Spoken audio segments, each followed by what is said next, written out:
Let's try all these example. Example number 1. So, sa example 1, f of x is equals to 2x minus 4, and the given value is f of 3.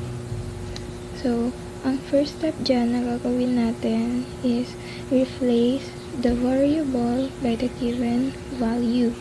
So, magiging f of 3 is equals to x to. So, magiging 3 din siya.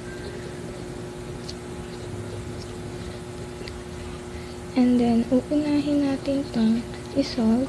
So, 2 times 3 equals 6 minus 4. 6 minus 4 is equals 2.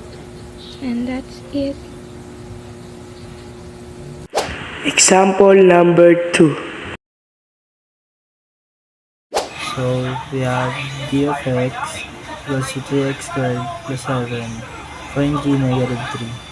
So the first thing we have to do is to copy g negative 3. So the value of x is negative 3. So 3 negative 3 squared plus 7. And then, so we need to do this first. So 3 times negative 3 is equals to positive number.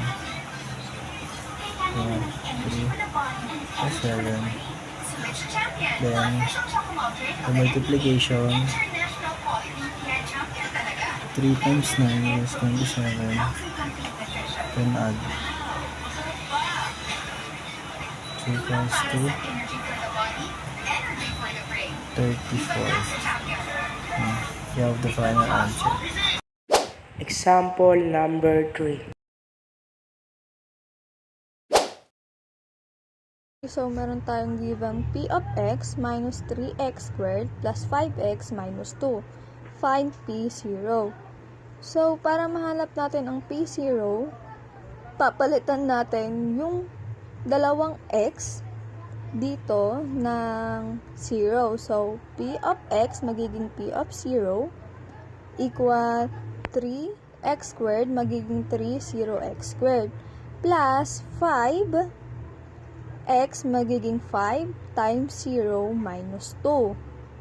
So, pag nakuha na natin yan, simplify lang natin. So, ang mangyayari, 30x squared magiging 3 times 0 plus 5 times 0 magiging 0 minus 2.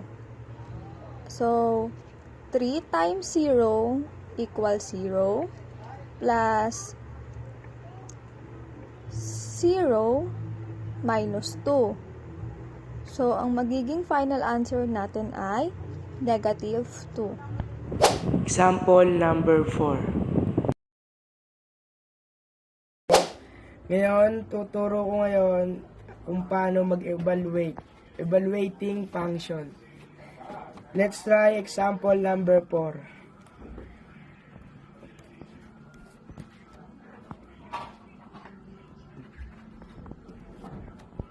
Fx equal 5x plus 1 find h plus 1. Ang papalitan yung x ng h plus 1.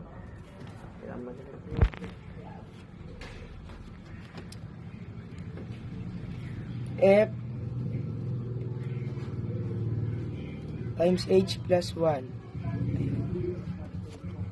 equal 5, papalitan na yung x, papalitan ng h plus 1 plus 1.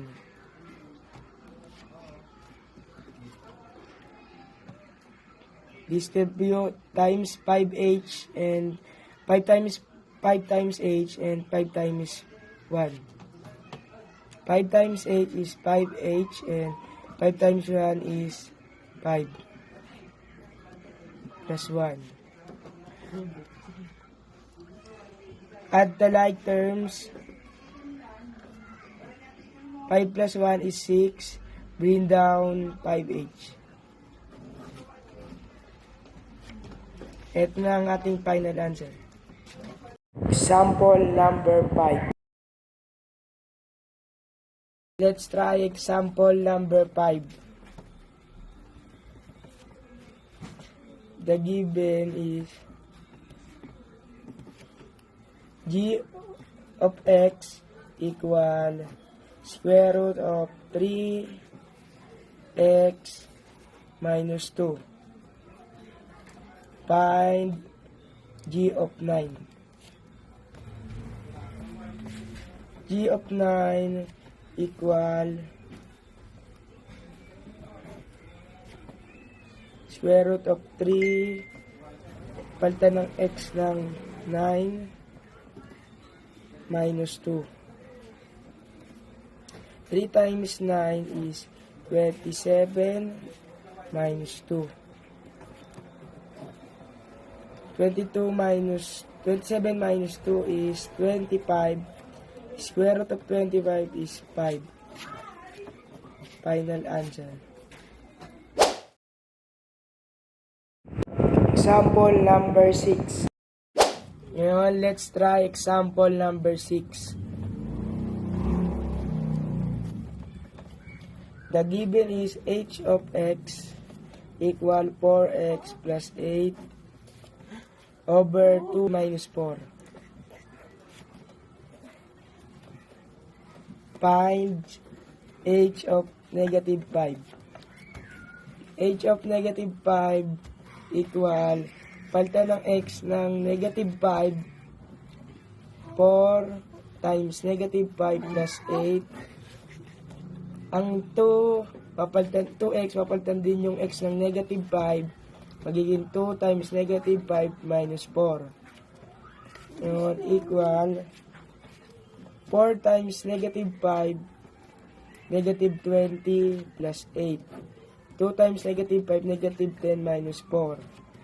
Equal negative 20 plus 8 is equal to negative 12 over negative 10 minus 4, negative 14. Negative divided by negative equal to positive, and lowest term 12 and 14 equal to 6 over 7. Final answer. Let's try other example. Example number 7. Ngayon guys, try example 7. The given is fx equal 4x squared minus 5x plus 3. Find the 5. Ito bali ang ipapalit natin sa x. Ayan, palitan natin. F, papalitan ng 5 is 5 over 5 of f of 5 equal 4x, papalitan natin ng 5. 4 times 5 is x squared minus 5, palitan din natin ito ng itong x ng 5. 5 times 5 plus 3. Simplify. Unahin natin to. 4 over 5 times 2 is 25. 5 times 5 is 25. Minus 5 times 5. 5 times 5 is negative 25 plus 3. Ngayon, 4 times 25 is 100. And 25 plus, negative 25 plus 3 is 22. 100 minus 22 is, ang f of 5 natin is equal to 78. Ito na ang ating final answer.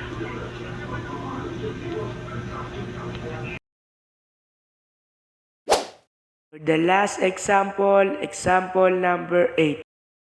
Okay, let's proceed example number 8. Ang ipapalit naman natin sa x is positive 2. Okay, let's simplify. F of positive 2 of 2 equal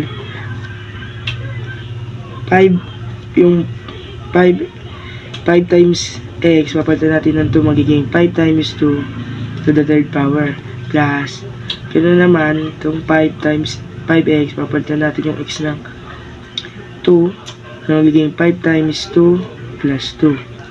Yun, solve. Unahin natin lagi ito, yung may exponent. Yun, 5 and 2 times 2 times 2. 2 times 2 is 4 times 2, kaya magiging 8 yan. Plus 5 times 2 is 10 plus 2. 5 times 8 is 40 plus 10 plus 2.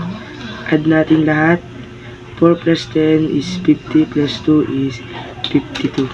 Yan ang magiging f of natin is equal to 52. Ayan na po ang ating final answer.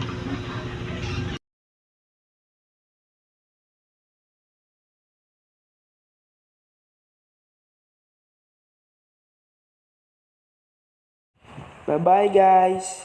I hope na may natutunan kayo sa ating lesson ngayon about evaluating function.